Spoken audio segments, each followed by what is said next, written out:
Hello students, आज मैं आप लोगों के लिए एक नया चैप्टर लेकर आया हूं जिसमें मैं आप लोगों को बताऊंगा कि आइदर या नाइदर का इस्तेमाल सब्जेक्ट के रूप में कैसे करते हैं। एक्चुअली आइदर और नाइदर दोनों डिस्ट्रीब्यूटिव प्रोनाउन कहलाते हैं, तो हम डिस्ट्रीब्यूटिव प्रोनाउन का इस्तेमाल सब्जेक्ट के रूप में कैसे करते हैं ये हमें सीखना है। ये आइदर या नाइदर ये सिंगुलर है या प्लूरल, इनका वर्ब सिंगुलर होगा या प्लूरल, ये हमें इस चैप्टर में इस वीडियो में जानना है। एक्चुअली बहुत सारे बच्चे कंफ्यूज रहते हैं कि इसे हम आइदर पढ़ें या ईदर पढ़ें, नाइदर पढ़ें या नीदर पढ़ें। आपकी जानकारी के लिए मैं आपको बता दूं, आप इसे आइदर भी पढ़ सकते हैं और ईदर भी पढ़ सकते हैं। आप इसे नाइदर भी पढ़ सकते हैं और नीदर भी पढ़ सकते हैं। तो जो आपको सहूलियत हो, जिसे पढ़ने में आपको आसान लगे, आप वही पढ़िए।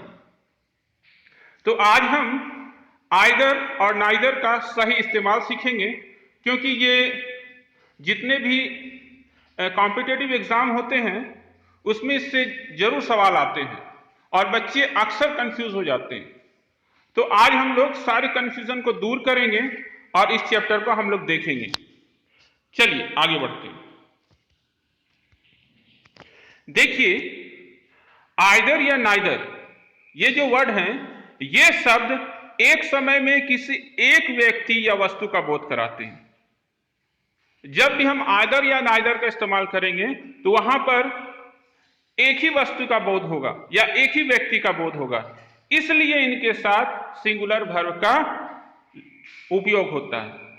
जब भी हम आइदर या नाइदर का इस्तेमाल करेंगे तो आप समझ जाइए उसमें से किसी एक व्यक्ति या एक वस्तु की बात हो रही है। तो जब एक व्यक्ति या एक वस्तु की बात होगी तो वहां पर हमारा वर्ब सिंगुलर लगेगा।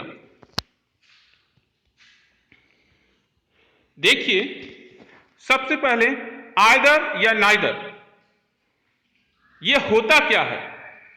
इन शब्दों का प्रयोग उसी समय होता है जब दो व्यक्तियों या दो वस्तुओं के संबंध में कुछ कहा जाए। बहुत सारे लोग कंफ्यूज होते हैं कि आइदर या नाइदर क्या दो से अधिक लोगों के लिए किया जा सकता है? नहीं, गलत हो जाएगा। अगर सेंटेंस में दो व्यक्ति या दो वस्तुओं के बीच की बात हो रही है तब वहां पर हम आइदर या नाइदर का इस्तेमाल करेंगे। यह हमेशा कंपटीशन वाले एग्जाम में आते भी हैं क्वेश्चन। दो से अधिक व्यक्तियों के लिए या दो से अधिक वस्तुओं के लिए कोई जो यूज करना है वहां पर हमें आइदर या नाइदर नहीं यूज करना है। आइदर के लिए हमें यूज करना है एनीवन और नाइदर के लिए यूज करना है नो वन या नन। याद रखिएगा, आप लोगों को अगले स्लाइड में मैं ये बताऊंगा भी। इसमें समझिए, जब दो व्यक्तियों या दो वस्तुओं के बारे में हम कुछ बोलें, उनके बीच अगर हम संबंध समझाएं तो वहां पर हमें आइदर या नाइदर का इस्तेमाल करना है। सबसे पहले हम लोग आइदर का इस्तेमाल देखेंगे। देखिए, आप लोगों के पास जो रेड कलर का जो रेड कलर का जो आपको ये दिखाई दे रहा है, इसमें आइदर का मीनिंग लिखा हुआ है। रेड शेप में देखिएगा, आइदर का मीनिंग लिखा हुआ है। आइदर का मतलब होता है एक या दोनों में से कोई एक, एक या दोनों में से कोई एक। याद रखिएगा, आइदर हम वहीं इस्तेमाल कर सकते हैं जहां पर दो वस्तुओं या दो व्यक्तियों की बात हो रही है और उनमें से एक या दोनों में से कोई एक की जब बात हो तो हम वहां पर आइदर का इस्तेमाल करेंगे। इसको और अच्छे से समझने के लिए हम लोग कुछ एग्जाम्पल्स लेते हैं। जैसे मेरे दो मित्र हैं, आई हैव टू फ्रेंड्स। मेरे दो मित्र हैं, आई हैव टू फ्रेंड्स। यहां कितने दोस्तों की बात हो रही है? दो दोस्तों की बात हो रही है, ठीक है।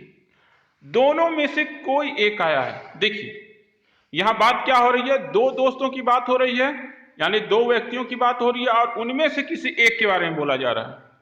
तो either of them has come. देखिए, क्योंकि यहां पर दो लोगों की बात हो रही थी इसलिए हम यहां पर आइदर का यूज किए हैं।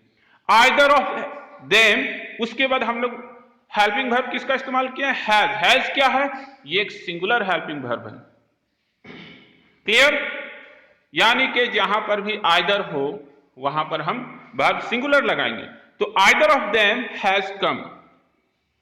अगर यहीं पर मेरे 2 मित्र की जगह पर मेरे 3 मित्र, 4 मित्र कुछ भी रहता, जैसे मान लीजिए रहता मेरे चार मित्र हैं, तो होता आई हैव 4 फ्रेंड्स, और उसमें रहता उनमें से कोई एक आया है, तो यहां पर आइदर नहीं लगता, यहां पर लगता any one of them has come. जब दो से अधिक की बात हो तो एनी वन लगाएंगे, लेकिन जब 2 लोगों के बीच या 2 वस्तुओं के बीच की बात हो तो वहां पर हम आइदर लगाएंगे। चलिए तीसरा एग्जांपल देखते हैं। उसके 2 पुत्र हैं, ही हैज 2 सन्स। दोनों में से कोई एक शिक्षक है। देखिए वो दोनों पुत्रों के बीच की बात हो रही है, वो दोनों में से कोई एक शिक्षक है, तो यहां पर इसका इंग्लिश होगा either of them is teacher. Either of them is teacher.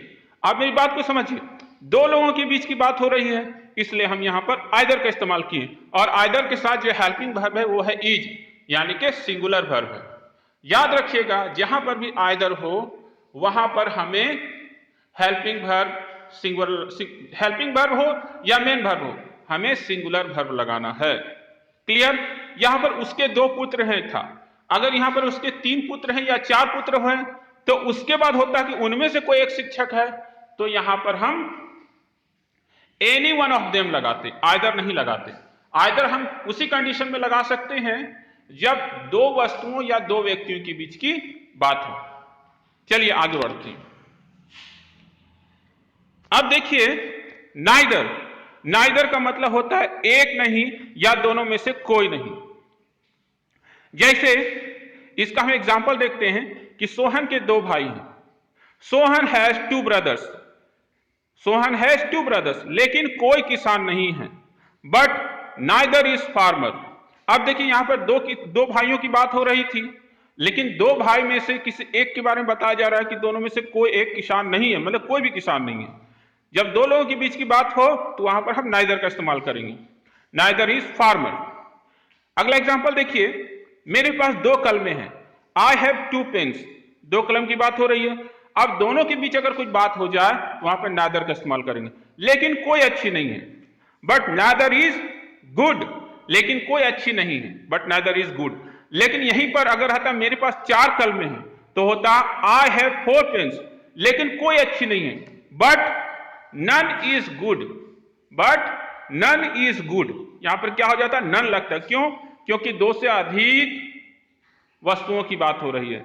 याद रखिएगा जहां पर भी 2 से अधिक व्यक्तियों या वस्तुओं की बात हो वहां पर हम नो वन या नन का इस्तेमाल करेंगे, लेकिन जब 2 की बात हो, चाहे वो 2 वस्तु हो या व्यक्ति हो, तो वहां पर हम नाइदर का इस्तेमाल करेंगे।